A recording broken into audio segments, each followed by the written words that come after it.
Hello, my name is Justin Deaton. This is my interpersonal communication project for my studies in interpersonal communications course. What we're going to be going over in this video is what is my overarching goal for my interpersonal communication styles, how my behavioral blend has influenced the goal, barriers to communication, and strategies to overcoming those barriers. So my overarching goal is to utilize conflict more effectively, and to remain calm and think before I speak more consistently and not just in work situations. I work as an intensive in-home therapist, working with kids and adolescents with mental health disorders. So remaining calm and thinking about situations before I speak is pretty integral. Um, but there seems to be a disconnect between home and work when it comes to that. Proverbs 16:32: "Better a patient person than a warrior, one with self-control than one who takes a city." So focusing on that patience and self-control aspect. My overarching goal is influenced by my behavior type. The behavior type is the DISC assessment discourse from Carbonell 2008. I'm an SC type.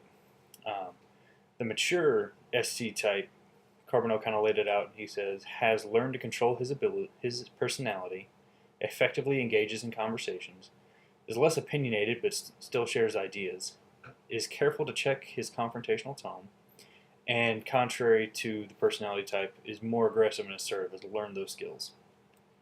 My behavioral blend, as I said, is an SE type. The blend is typically characterized by being more passive and reserved, preferring to be one-on-one as opposed to group settings, having a tendency to be intimidated by more dominant types, being task-oriented, avoiding confrontation unless necessary, classic introvert stuff. I believe there is a biblical perspective for the mature aspirations, which is Titus 1:8. Rather, he must be hospitable, one who loves what is good, who is self-controlled, upright, holy, and disciplined.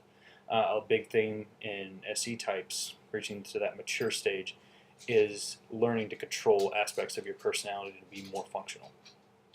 And I believe being hospitable, one who loves what is good, and those things being achieved by self-control is a great example.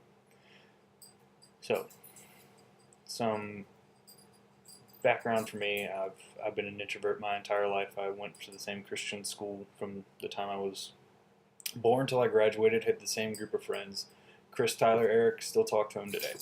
But that didn't leave very much room for me to strike out on my own and try to really be pressured to form those social relationships until 2011, when I decided to be a camp counselor. For some reason, thought it would be fun. But I didn't realize that it would be the first time in my life that I would be in an environment where I didn't know a single person. And I was forced to either make those relationships and learn those skills or spend 3 months being lonely. It was terrifying, but it really helped me in coming out of my shell and kind of opening up a little bit more. I've worked in customer service since I was 16. And that was a big thing in learning how to maintain calm when faced with confrontation. And I currently work in mental health, which has also helped me learn to be more assertive with coworkers and utilizing conflict more effectively there to get my ideas across and, when we're assessing clients. Some communication barriers. I'm very critical of myself and others, and my listening behavior is advice response, which doesn't sound too terrible. Like Burley Allen in 1995 had an assessment, 4 points of responses. There was empathy, asking questions, advice, and critical response. So even though I am critical of others, I don't really do the critical response because that typically leads to confrontation. And as I said before, personality type, I want to avoid that as much as possible. But I have the advice response. Empathy is pretty much what you want to hit on most of the time. As most of you can probably attest watching, the person who you always tell your problems to always wants to tell you how to fix them probably isn't a great person to talk to, or at least not someone you want to share everything with. You want to sometimes just vent, not have an answer to your question. I'm also very high reactive. This is just more of a temperament issue, and it's not always outwardly expressive. It just means that in some way you react very highly to outside stimulus. For me, it usually just takes the form of getting anxious and jittery. So these barriers really are more present in my relationship with my wife. Of course, I spend most of my time with my wife, so of course, most of my opportunities for interpersonal communication outside of a work context are with my wife. Um, we both kind of avoid conflict. It's not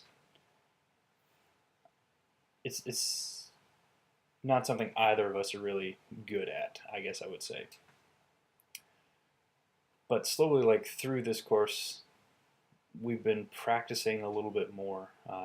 Just the other day, and it's not like big conflicts, but just my wife is pregnant, and we're due in September. And one of the big things right now is the nursery, and she has all these ideas for the nursery and things that she wants to do. And I have some ideas, and I care a little bit, but I don't care nearly as much as my wife. And she was getting annoyed thinking that I didn't care at all because I would just kind of default to whatever she was saying. And she expressed that to me just the other night, actually.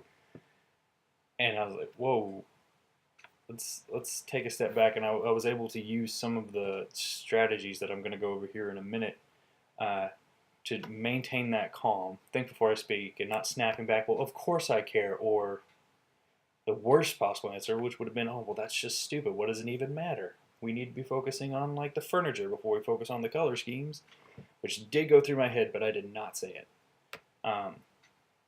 Because, again, we're going to go through the strategy. Let's just go through the strategies.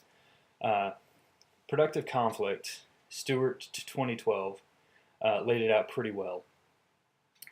Productive conflict depends on flexibility. Productive conflict believes that all parties can gain something. Productive conflict is still competitive, but must strive for understanding rather than winning. Philippians 2:4, do not merely look out for your own personal interest, but also for the interest of others. Again, more of that theme of conflict's good, but you have to maintain perspective that it's not about winning, it's about gaining something for everyone. And then another chapter in Stewart, Bridges Not Walls, outlines the steps for a productive argument. And that is the issue a current one? Can the issue be let go? Take a moment to consider if this is an appropriate time to bring up the issue. Remember that the goal of the argument of the communication is not to win. Be clear that the problem does not belong to you or the other party, but to the relationship between the two.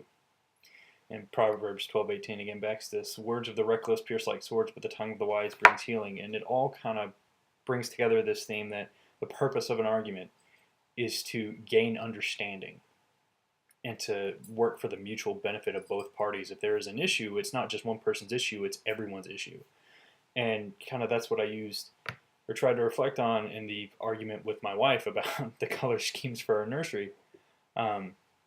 Just letting her know I do care. I care not a lot, but like I'm a big Lord of the Rings fan. You're a big Narnia fan. You want more Narnia themes? I understand Lord of the Rings is not really appropriate for babies.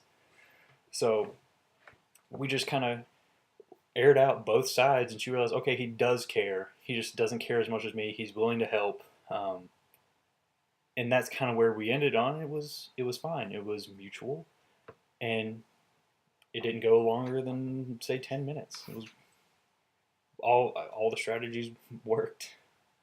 So my action plan is to meditate on these concepts, to not just take this 8-week course and say, okay, I'm done, but to practice them. And Philippians 4:8, finally, brothers and sisters, whatever is true, whatever is noble, whatever is right, whatever is pure, whatever is lovely, whatever is admirable, if anything is excellent or praiseworthy, think about such things. Just keeping going with that sense of practicing it, thinking on it. Don't just strive for okay. Keep working. And looking for real applications to practice better conflict management. Like I said, my wife is pregnant, and I am high reactive, so there's going to be plenty of times for conflict, but we need to, or I need to, she needs to, we both need to remember these concepts and really make sure we're taking time and airing things out and trying to maintain that system of utilizing conflict more productively and not getting discouraged. Like anything, this is a process. We're going to fall short sometimes, and that's okay. So I have to talk with my clients about quite a bit. 2 Chronicles 15:7. But as for you, be strong and do not give up, for your work will be rewarded. Um, so maintaining that aspect of perseverance and keep going and don't just get discouraged and want to give up. And a big thing is setting up accountability. Ecclesiastes 4, 9, and 10, two are better than one because they will have a good return for their labor. If either of them falls down, one can help the other up, but pity anyone who falls and has no one to help them up. I really plan to use my friend Chris. He's great. I've known him since we were 6, and he's someone that I still see regularly and will talk to me honestly and truthfully and help me out and understand where I might be falling short and really keep me accountable. Like when we go over these, and he's probably watching this video. Chris, these are my goals. So, conclusion, I have a quote, Jim Rohn. Take advantage of every opportunity to practice your communication skills so that when important occasions arise, you will have the gift, the style, the sharpness, the clarity, and the emotions to affect other people.